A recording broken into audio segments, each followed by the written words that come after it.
Good morning, Nuggets. I'm recording this on Friday, April 24th. Special guest today is Mr. Aaron Haugen by request. So good morning, Mr. Haugen. Good morning. You are the guest on episode 10 of this QuaranStream series. I have no idea if kids are watching or not, but I'm sure they're going to watch today because it's you. So welcome. All right, let's get to it. So today, or even the last couple days, how would you say your day is going on a scale of 1 to 10, 10 being best ever, 1 worst ever? That's a great question. I feel like we have 10 moments and 1 moment in our house. Yeah, like yesterday seemed super productive because like I actually had like tangible things where I was like, yep, I need to do this and I need to do this, and like I was able to like check things off the list. And Wednesday I got to like 3 o'clock and I was like, all right, well, this is horrible. Like I feel like I've just sat here and like gone through the motions. And so whether or not like that's my fault or my kids' fault or students' fault, I don't know, I guess. But like I just hole up down in my basement and sit here in my flannel and sweatshirt and sometimes a hat because it's cold. So like for my kids who have like my students, I should say, not my own kids, but my students who have seen me on video, like this is what I look like every single day. I have this like grungy flannel on or a different like sweatshirt over a long sleeve, and this is like over a nice sweatshirt because my thermostat in my house is in the sunshine, so it never actually turns the heat on right now. So but the sunshine helps, so I guess, it depends on probably like the hour. Like some hours are good and some are not as good. Yeah. Hey, that's real. You should get a space heater. We have one of those going in my husband's work office in the basement. Also, it's tough to look good when your hair and stylist team can't get to you on a regular basis. So I don't think that's your fault. Yes, I was joking with my brother Matthew the other night, not Travis, because it was like 10:30 or 10:45, and we were talking on the phone, and I said, "Well, I gotta get some sleep because I gotta get up and get to the office in the morning and stumble down the stairs." And he is a doctor essentially. He's in residency for another 2 months and then he's done. And he's like, yeah. You probably put on your face like I do before I go to the hospital. So yeah, it is what it is, I guess. So my hair, There's nothing wrong with being old. yeah, my hair hasn't changed one bit, so which is good. All right. For you, what has been one of the toughest parts about distance learning and this physical isolation from the rest of the world? I think like this will be like toughest part and best parts kind of can sometimes go hand in hand sometimes because like having my kids and my wife at home with me at the same time can be really awesome and other times it can be horrible. So like if we're interviewing right now and you hear just like the sound of thunder, it's like I have a window, so it's blue sky. There's one cloud in the sky, but that's my boys just stampeding upstairs. And so like sometimes that's awesome because I'm like, oh yeah, like I have purpose and I can go up there and be with them.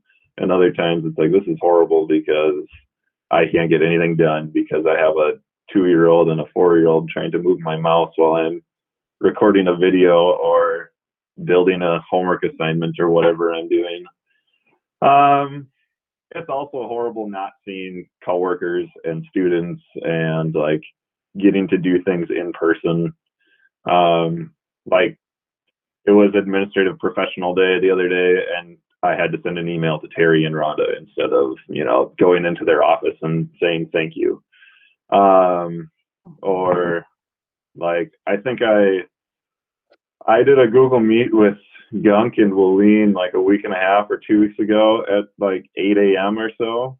And well, I think it was Gunk was like, we just need to do this like every day to like start off on the right foot, which we haven't, of course. But it would be a good idea because you actually see someone and like you remember that you're part of a team and you're all in this together, and it's horrible for all of us. Well, it's nice just to have friends again. I mean, don't get me wrong, I love the people I live with, but a little more interaction is good in that regard. Yeah. Adult interaction. I think that would great. I think that would kickstart your routine if you would meet with those guys just like you're standing in the hallway up there in the corner. Maybe you can get some students to just kind of like walk by in a meet to make it feel more authentic. Yeah, I'm sure we could have a couple volunteers. Like, oh man, I'm trying to think. Somebody who comes in late to school all the time, where we're just standing out in the hallway after the bell is rung, and then all of a sudden you see them kind of like stumbling past with their eyes half open. It'd be like the Chase Liebach show, except of course he graduated. So. He's probably home from college. We can try to get him to step into that role for you, just to help out. That'd be great. I'm going to go on a limb and say that one of your best parts of this being home, in addition to being around your kids, is that you have windows, because you and I both live in these windowless worlds at school, which we have commiserated about are being pretty miserable. So I'm loving the sunshine. I get to see that between 8 and 3:45. It's been great. Yeah, it's incredible. I can look up. This window that I have up here is about probably 1.5 feet tall and like 2.5 feet wide. It's one of those little basement windows, and then the one behind me obviously is massive. So yeah, I looked out like the last 3 weeks, and like half the time I looked out, it was snowing. So I'm not sure if that actually helped.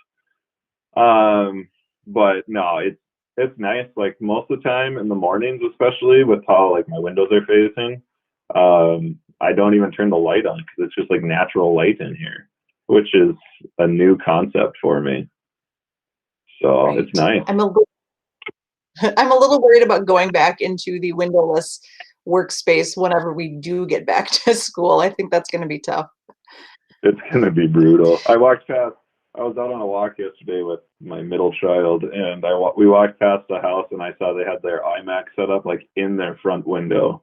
And I was like, yeah, that's what you got to do. Mm-hmm. So true. What is something that you are feeling grateful for through this whole experience?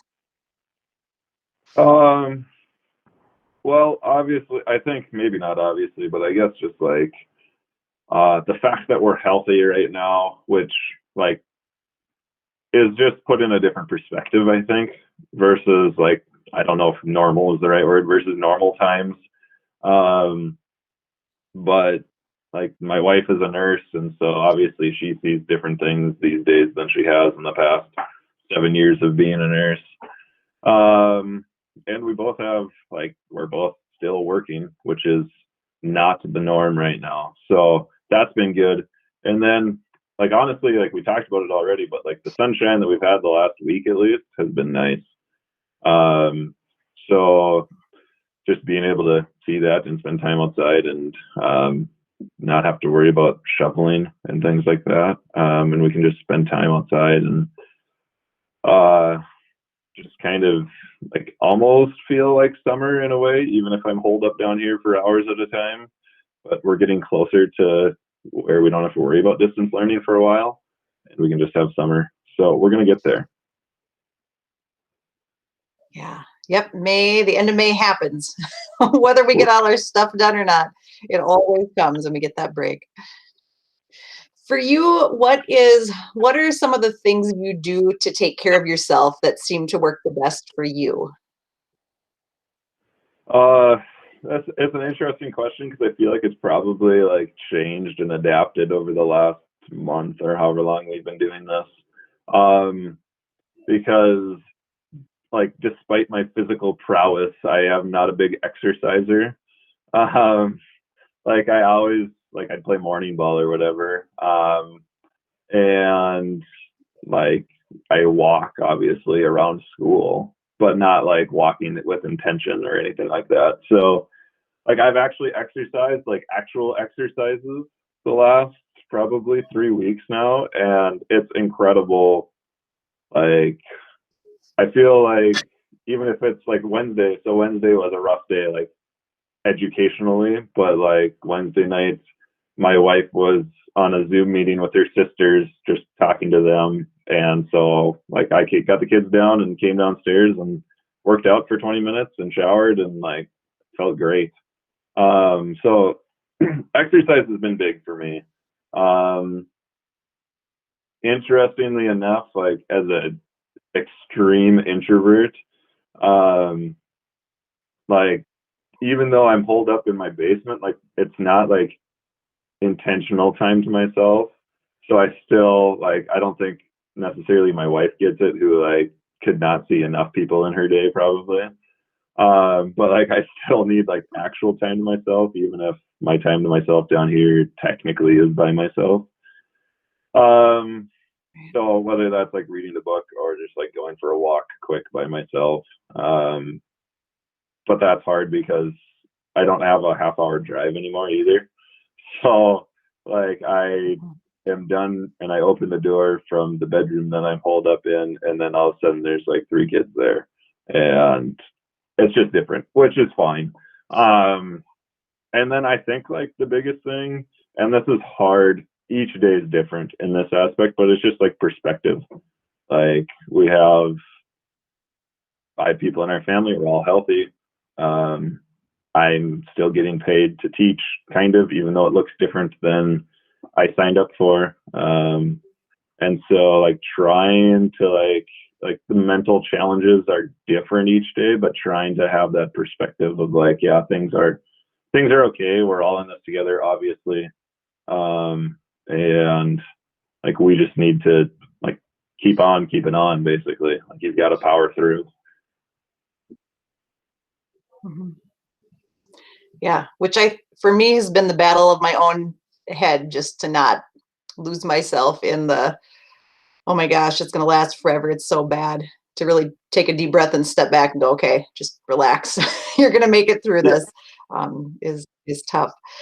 How can you tell when you are not doing okay, when you're on the brink of being, overwhelmed or stressed or burnt out? What does that look like for you? This is going to be interesting because there's probably going to be some students that are like, oh, Mr. Haugen, like he's just kind of chill and he doesn't get stressed. I do, first of all. How I react to it is probably different than some. I like physically, my body is really nice to me because when I get stressed, I get canker sores. And so then I'm like, I may not even know that I'm stressed.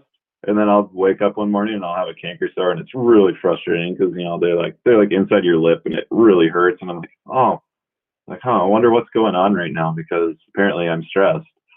So I'm not sure if I'm super self-aware all the time in that aspect, but my body tells me I am.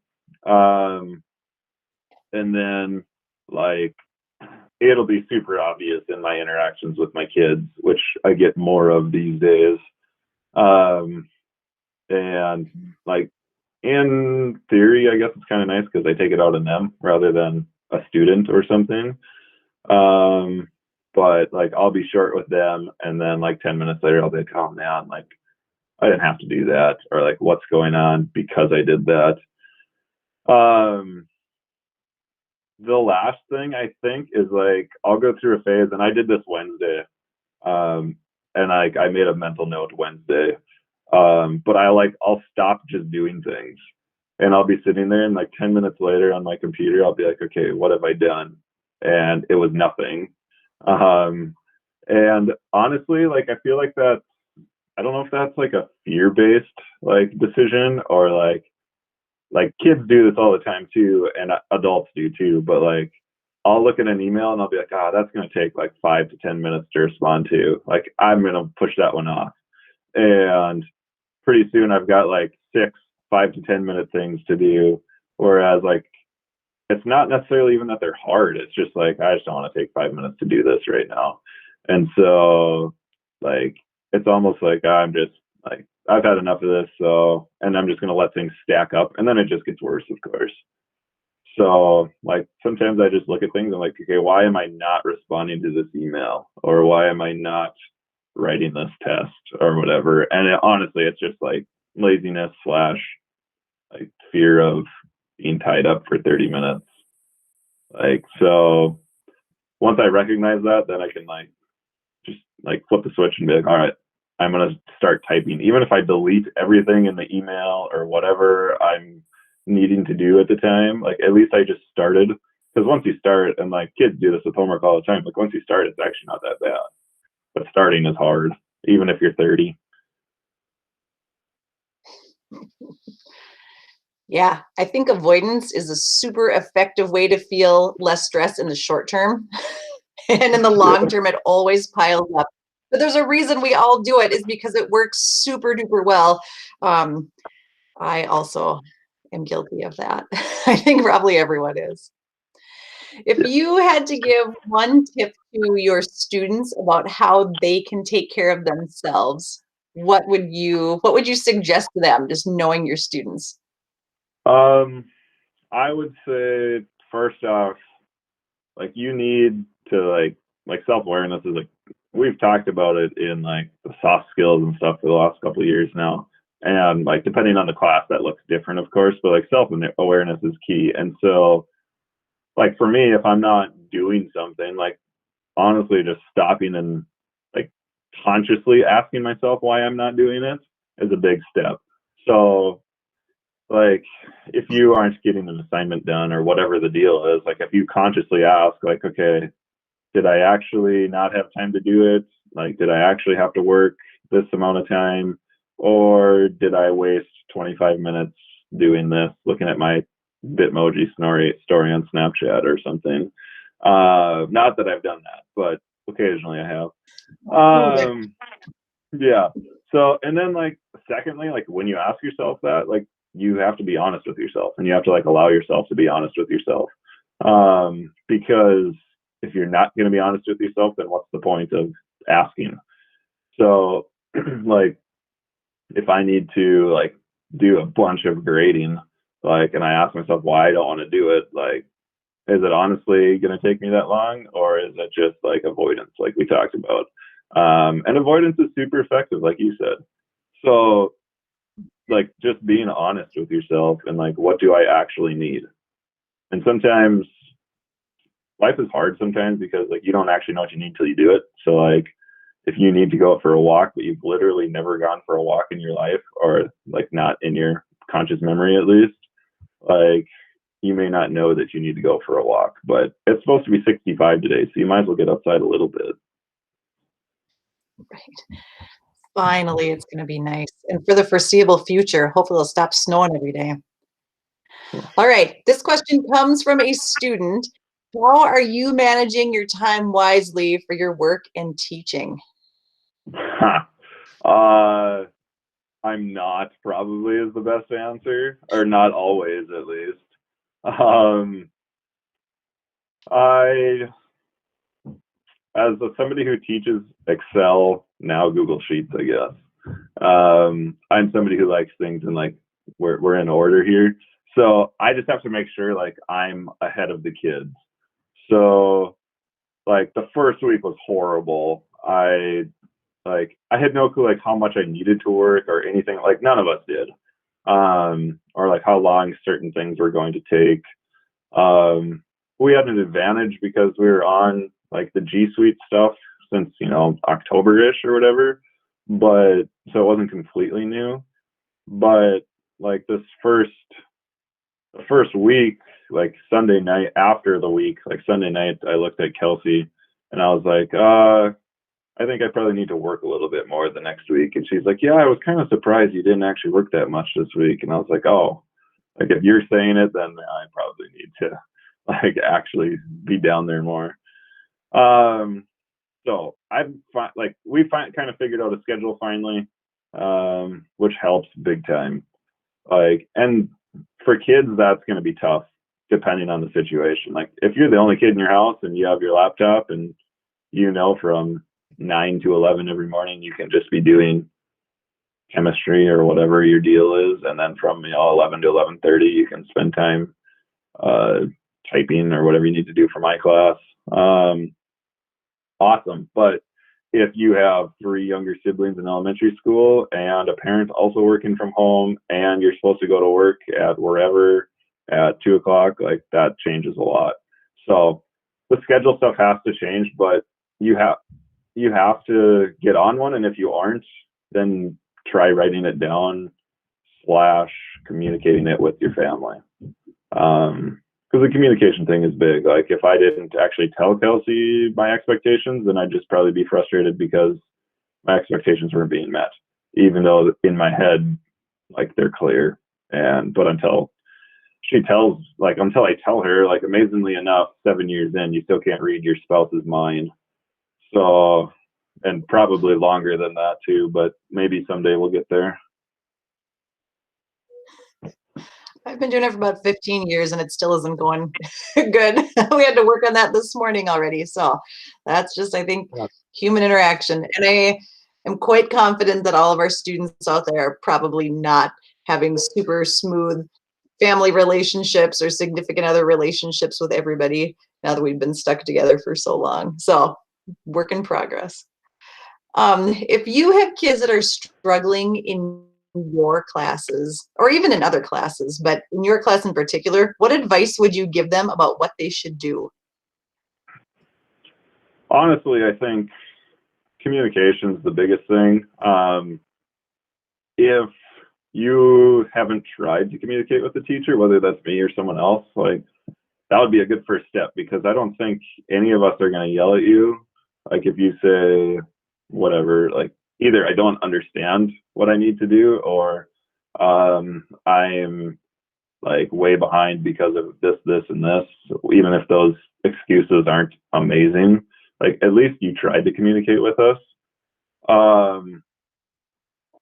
And after that, like, if this is number 5 or 6 or 7th time you've emailed us, then we probably have some other issues we need to figure out.